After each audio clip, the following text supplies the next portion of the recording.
Presiden Republik Indonesia Prabowo Subianto akan gelontorkan anggaran pembangunan Ibu Kota Nusantara atau IKN senilai 48,8 triliun. Nantinya anggaran tersebut akan dibagi secara bertahap selama 5 tahun ke depan. Hal ini disampaikan oleh Menko Infrastruktur dan Kewilayahan Agus Harimurti Yudhoyono atau AHY usai rapat dengan Prabowo di Istana Negara Jakarta Pusat Selasa 21 Januari 2025. AHY berujar pembangunan IKN akan berlanjut sesuai dengan timeline yang telah ditetapkan. Pembangunan atau kelanjutan pembangunan di IKN. Nanti akan saya berikan kesempatan tentunya kepada Kepala OIKN untuk menjelaskan secara lebih rinci, kemudian juga tentu kepada Pak Menteri yang tadi juga telah membahas berbagai kebijakan yang pro rakyat dalam pembangunan perumahan. Kementerian PU juga tentunya menjadi bagian penting dari kelanjutan pembangunan IKN.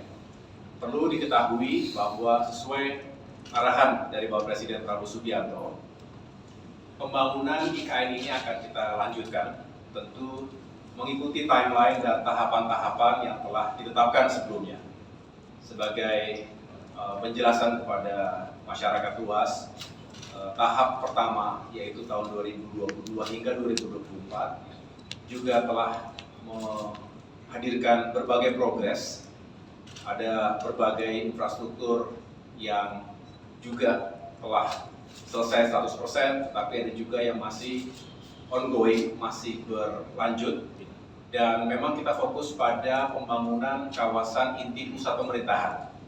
Di sini nanti kita berharap di tahap kedua 2025 hingga 2029, dan tadi Bapak Presiden Prabowo Subianto sudah menyampaikan dan menegaskan bahwa sudah di-approve anggaran untuk kelanjutan pembangunan IKN itu 48,8 triliun rupiah untuk 5 tahun ke depan. Tentu sekali lagi nanti akan dibagi dalam tahapan-tahapan yang harus dikawal dengan ketat.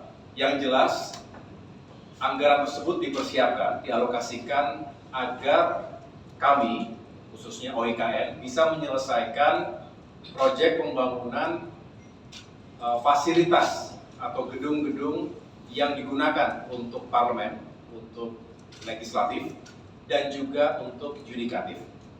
Tentu dari rancang awal yang sudah dimiliki, kita akan lakukan review kembali, ada penyesuaian di sana-sini secara teknis, dan pada saatnya nanti kita sudah bisa melanjutkan pembangunan dan mudah-mudahan bisa mencapai sasaran dan target yang telah ditetapkan.